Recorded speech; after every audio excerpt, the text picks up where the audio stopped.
So good morning, everybody. Thank you for joining us today and sharing your Sunday morning with us. I hope you have grabbed your cup of tea or your cup of coffee and are ready to join us. Today we're going to be talking about how to remain positive in an ever-changing world.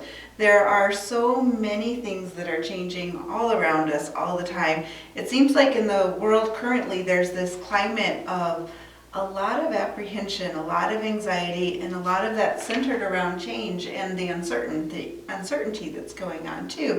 Things we can't really have a huge influence on with our political leaders is one of them. The threats of war potentially, all of the things that North Korea is doing right now, hurricanes that seem to be ravaging a lot of our country, Texas first and now Florida, and there are so many things that are kind of big things that are uncertainties around us right now. So how do you remain positive through all of that? And then how do you also remain positive through all of the personal things that happen too? Whether it's death, divorce, illness, all of these different things, those are changes. The only constant in life is that there will be change. The only thing we can be absolutely certain of is that things are going to change. Things are sometimes going to feel like we're on this roller coaster, and sometimes they're going to feel like we're relatively level and stable. But how do you make it so that doesn't affect you personally, so that even despite changes going on everywhere else, so that you don't feel like you're internally going on this roller coaster or feeling worry and anxiety and depression? How do you do that for yourself so that you can maintain that calm within yourself despite whatever storms are going on around you? Sometimes it feels like storms are going on around us when really it's not storms as much as it's anxiety and worry about the possibility of storms. Do you ever feel like you get caught up in that yourself? And so if change is the only constant in life, what are you going to do to become more accepting of change, to find gratitude, to find joy, to find peace in the turbulency of the changes that are going on? If we're relating this into the chakras, these are definitely root chakra and sacral chakra issues, because the root chakra is tied in with our ancestral energy, with ancient DNA, the wisdom and the survival that comes through from our ancestors. So if you feel like you're going through really turbulent times, like maybe you're in one of those hurricane areas right now, or maybe you have a lot of upheaval going on in your life. People have been influenced by fires and all kinds of things, and then all the more simple things too, like long-term illnesses or even brief illnesses, whether it's cancer or diabetes or lupus or MS or whatever it is that ails you. There are so many of us that have different things going on. So how do you stay positive and happy, and how do you learn to live with that? Well, the root chakra is one of those areas that you can really work on, because that's your survival, that's your fight or flight instinct, that's your ability to feel like you're rooted and grounded on this planet, in this body, in this life. And so some of the things you can do with the root chakra, meditating, wearing the color red is a simple way to do it. If you wear the color red, you're activating that root chakra energy. If you use any stones like ruby or garnet or black obsidian even, there are several different stones that work with the root chakra. Holding those while you meditate will amplify that ability of that root chakra to really open within you. When you meditate, visualize it actually spinning. So the word chakra is a Sanskrit term for spinning wheel of light. And so they have the Kirlian cameras and different equipment now that can detect it. You can do simple things like using a pendulum, holding a pendulum over you and seeing how that chakra is spinning. The root chakra is located right at the pelvis area, so you would hold the pendulum there. Or if you're more sensitive, you can just put your hand and you can feel each of the different chakras. Notice which way it's spinning. Is it spinning clockwise, which would be up on the right, across the top, and down on the left at the front of your body? If it's going that way, then things are kind of going in the right direction with it. So focus on meditating and getting it to spin a bit more. That's automatically going to up that ability within you for that survival instinct, for that ability to know that whatever happens around you, it doesn't matter, you're going to be okay through it. And just knowing that you're going to be okay despite whatever the storms are around you really can help you lend into that ability to change and adapt with whatever the changes are going on. And the next one up would be the sacral chakra, and that's right at the womb area. It's same in men and women. It's right below the navel, above the pelvis, and that's your creativity chakra. So anytime we're faced with change, anytime life seems uncertain or we have obvious changes in our life, getting creative in how to adapt to those changes, getting creative in how to challenge yourself. How do you want to think about what those changes are, and how can you challenge yourself to approach life differently? Well, that's going to all come from the sacral chakra. So you can, again, meditation is good for that. Red is the color for the root chakra, orange is the color for the sacral chakra. So start wearing orange.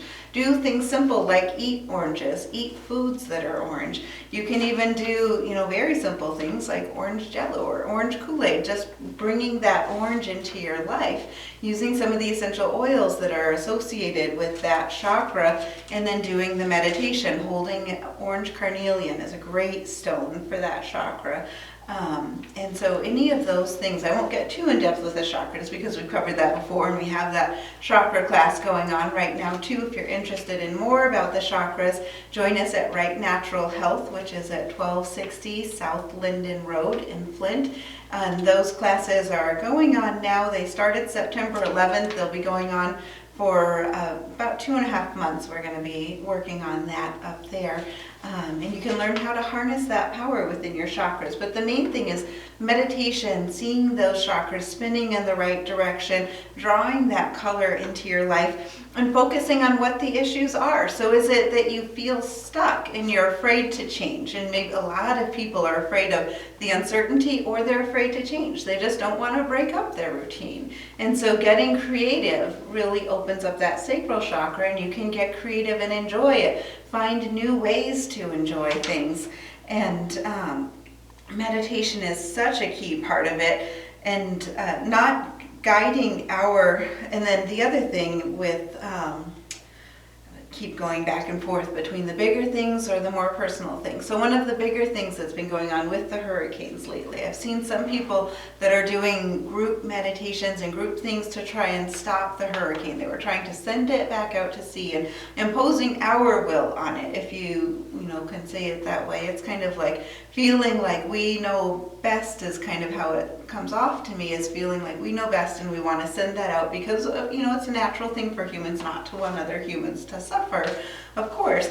But that's not always the best way to do it, because it's not always up to us to guide Mother Nature and to put it off into a different way. Sometimes there are certain lessons that need to be learned through change. Sometimes it's through the hardships and through those things that we really can come together, and that we can really learn that through change we can create a whole new level in life. And through change we come together in different ways. So a lot of times with these big natural disasters, one of the things that we see is people really coming together. And so sometimes in those disaster zones, people say that they had no idea that the whole country would care so much about them, and they get flooded with donations. I know with the Flint water crisis, we felt that here in Flint when the entire country started pouring their love into the city of Flint. It was just an amazing feeling knowing that so many people across the country cared about our area. And they're seeing that in Houston. They're seeing that now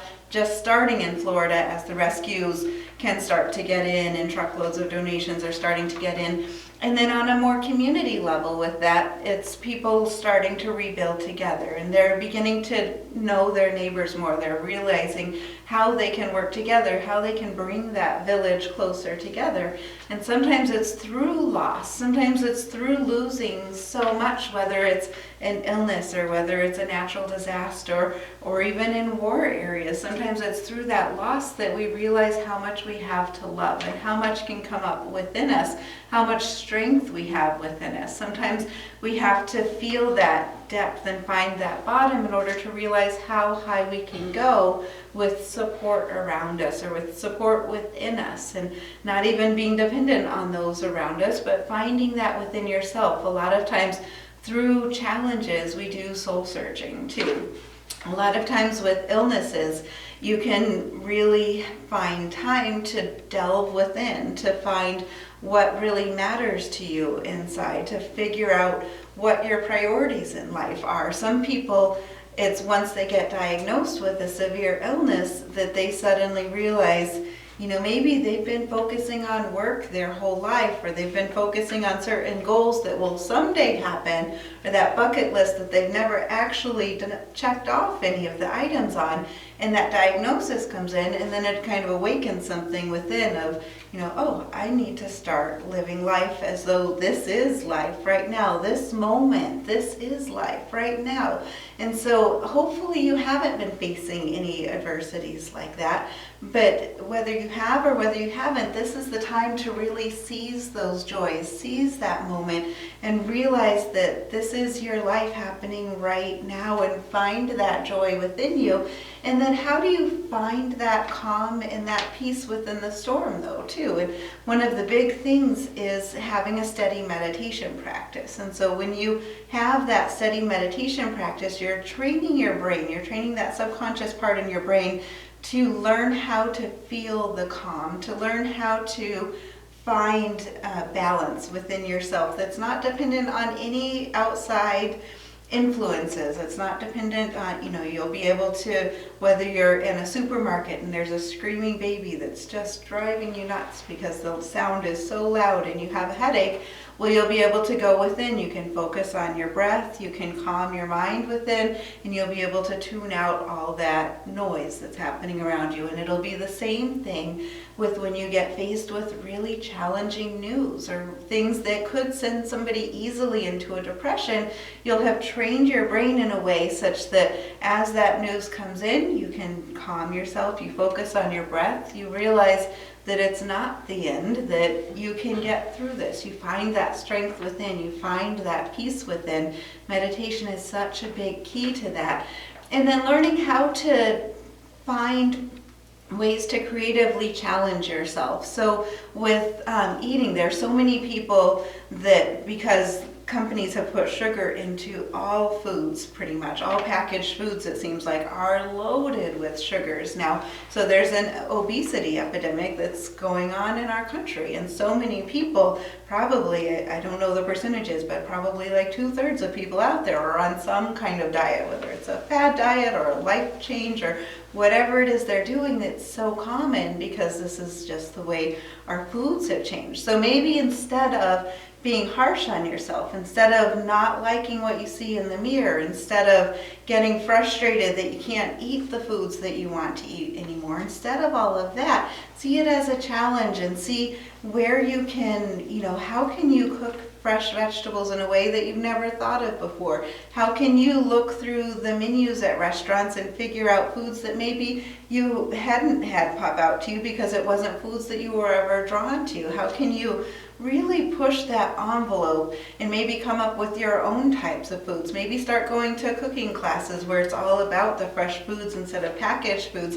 And make it a fun thing so that instead of feeling like it's this, I can't eat this, I can't eat that, I can't eat that, all my favorites. Instead, what have I never explored before? What have I wanted to, not even known that I wanted to get into? And how can you challenge yourself that way and make it a fun thing? And then that also applies with other illnesses too. So if you have issues with pain, maybe focusing on meditation will help drastically with that. Meditation can really lift you up so you can feel, the more you practice meditation, you'll be able to feel like you can kind of lift out of your body through meditation too, and kind of lightening yourself, lifting that up.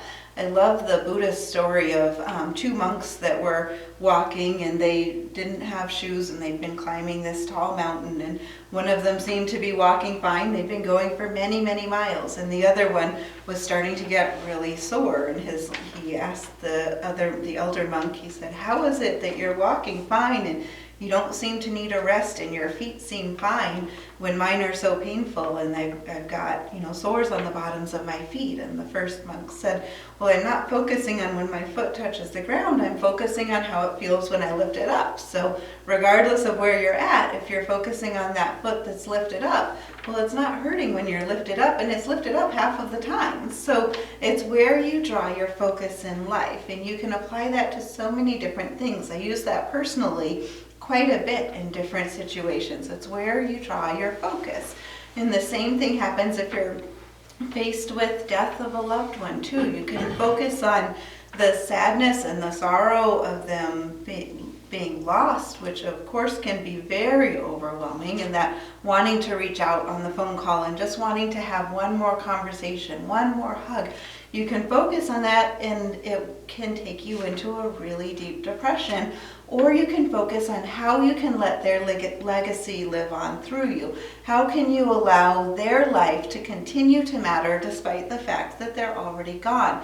Can you think of what loves they had in life, what it is that they valued, lessons that you learned from them, even if it was a rocky relationship with somebody. If you're wanting to allow the good parts of their legacy to live on, then focus on, that one thing that you learned from them, or that, different lessons, things that they said to you, and then being able to continue to perpetuate that by sharing that with others. And that's where some of the healing begins at memorials, is a lot of times, everybody, and it's important to take time to grieve. I'm not saying to not take time to grieve, because it's important to go through all the emotions.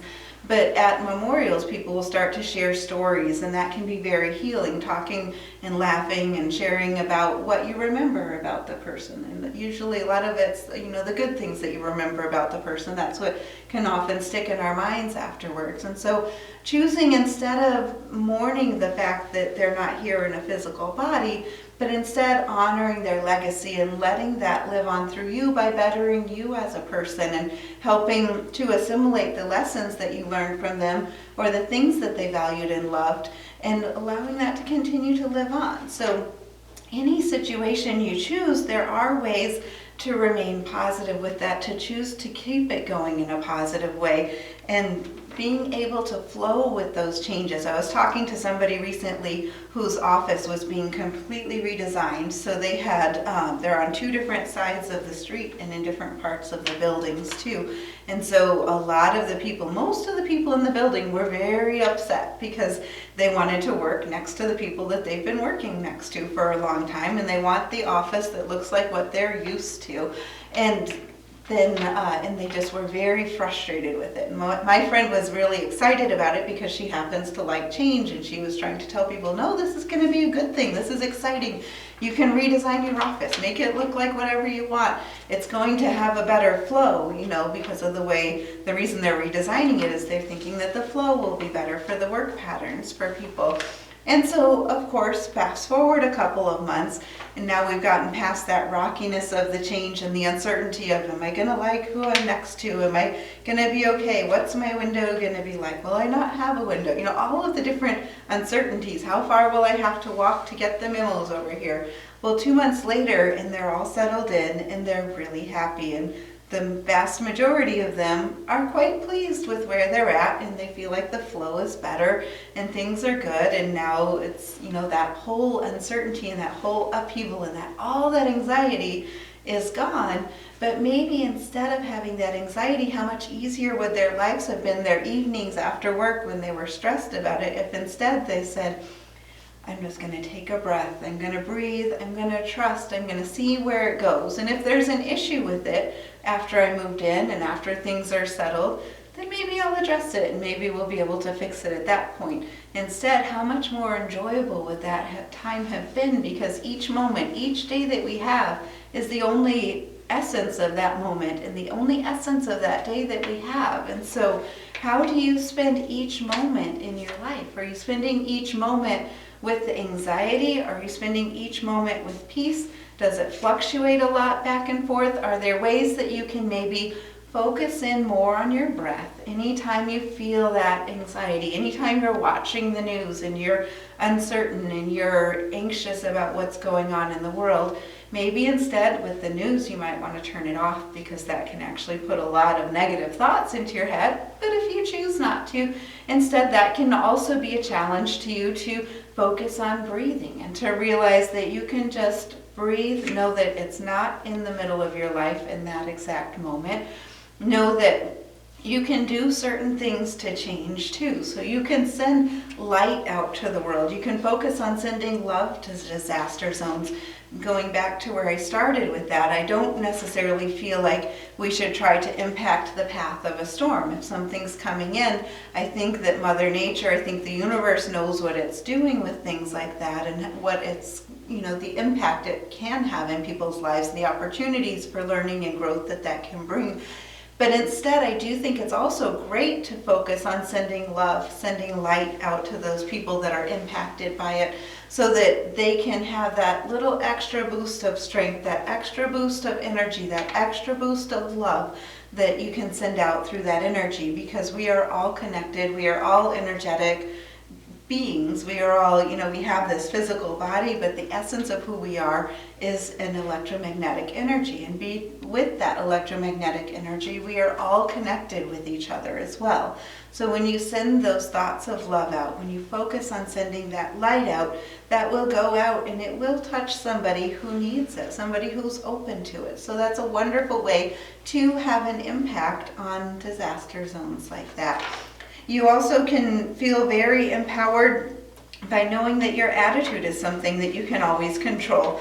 And yes, it takes practice at first to learn how to control your attitude, but making things a game, challenging yourself, seeing how you can get creative. How can you change your mindset by changing how you view it and making it either a game or a challenge, and trying to find a way to get through it. Changing up your routine is really a key too. I remember starting to do that when I was in college. I heard about changing up your routine. So figure out where you have set patterns. Do you always drive the same routes to get to the same places? We'll switch that up. That will actually help change the neurons in your brain so that it will help you adapt to change easier. Do you always go to bed at the same time, wake up at the same time? Change that periodically, even by 15 minutes, 10 or 15 minutes. Start shifting that around, because that's going to shift those patterns within your brain so that you'll be able to start adapting to change easier. Figure out where you have any patterns in your life and see how you can start to change those.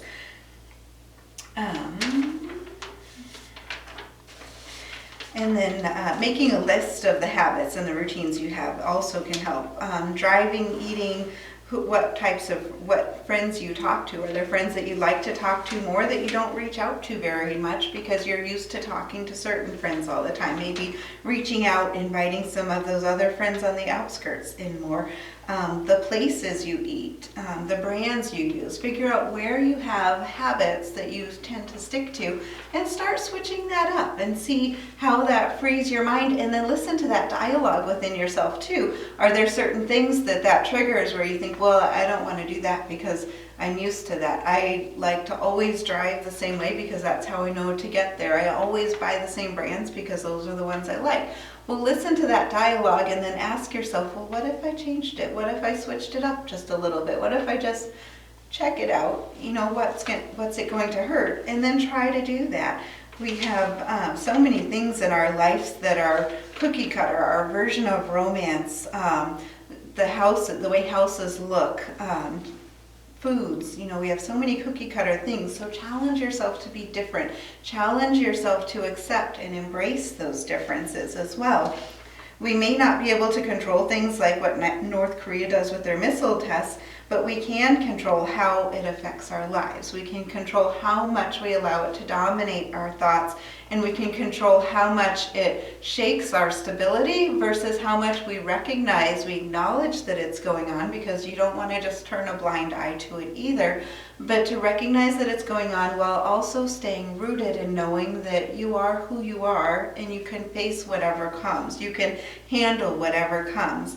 We can also control who we vote for in Congress and at the local level. We can learn to find peace in our own lives so that when those things happen on a large scale, that key message, we can stay rooted, we can stay grounded, we can know that who we are at our core doesn't flex and change. That's one of the things we talked about in our relationships episode too, was that who you are as a couple should remain here, and then any issues that happen should remain down here. Well, that same thing happens with yourself. Who you are at your core, how you feel, your attitude, your ability to know that you're stable should be able to remain at one constant while you watch all of the changes of life flow and circle and swirl all around you, knowing that you can always, at any time anxiety comes up, you just come back to focusing on your breath. You know that you can handle it. You know that you have the strength within you. You are empowered within yourself, and you can make changes and you can make choices in your life that will better your life, challenging yourself to make those changes, recognizing that the storm is on the outside and that life is constant change. Recognize where you can empower yourself. Recognize what you do still have and allow your focus to be on that instead of what you've lost. A lot of times with change, we start to drift our focus to, well, I can't have this, or I don't have that, or that's no longer my life. Instead of that, think about, well, yeah, those fell away. What do you have now? What can you add that maybe was missing before? How can you find enjoyment in that? How can you really learn to appreciate and like those things that you'd been missing out on before because they weren't in your life? Recognize what new things you can do to expand yourself in the face of these changes. And just feeling the love of the people around you, often with like the hurricane, seeing the community coming together. We sometimes see that with illness. Sometimes we have two different things that happen with illness. Either a community comes around a person, or sometimes that person feels abandoned and left out because those that love them will choose to leave in the face of an illness. And that can be a really hard change for people too. And so if that's what happened, then maybe it's time to look around you and see who new you can bring into your life. Maybe it's time to focus on what you do still have, what you have left, how you can create more love within your life, because you have the power and the ability to create your fate, to manifest your destiny. You have the power in each moment to choose what you want in this life. And you can always find ways to contribute to society. Through an illness, you might learn how to stop and enjoy at the moment in a way that you wouldn't have taken the time to do otherwise. Sometimes when people are faced with either death or illness or any of those things, they suddenly take time to stop. Go to the museums, go to a walk, evaluate what's going on within, physically, emotionally, spiritually, mentally. We tend to take stock. So that's something that you can learn from, something that can be a benefit through that diagnosis or through the loss that you've had, is learning to come inward and finding where you have more strength than you realize, learning what you can bring forth, where you can find joy within yourself. And remember that in the face of change, to not judge. Don't force your way against the current.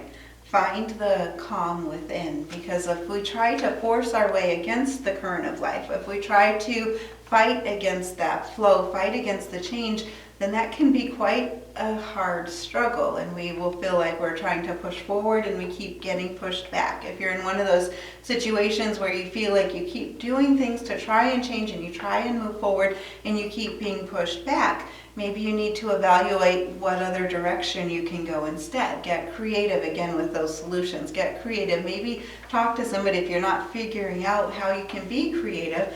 Talk to somebody, or trying to start writing down options and ideas for things. When you realize that the universe is so limitless and there are so many options all around us, you find that you have so much power within yourself to surmount any change and to maybe find a brand new beach that you would lay on. If you're going through that river, instead of fighting against the current and hitting against a rock, you change your direction and you might find a beautiful area that you end up in instead. So just be open to possibilities And know that meditation is a huge key to all of this. So I urge all of you to meditate every day, even if it's for 5 minutes in the morning, 5 minutes in the evening.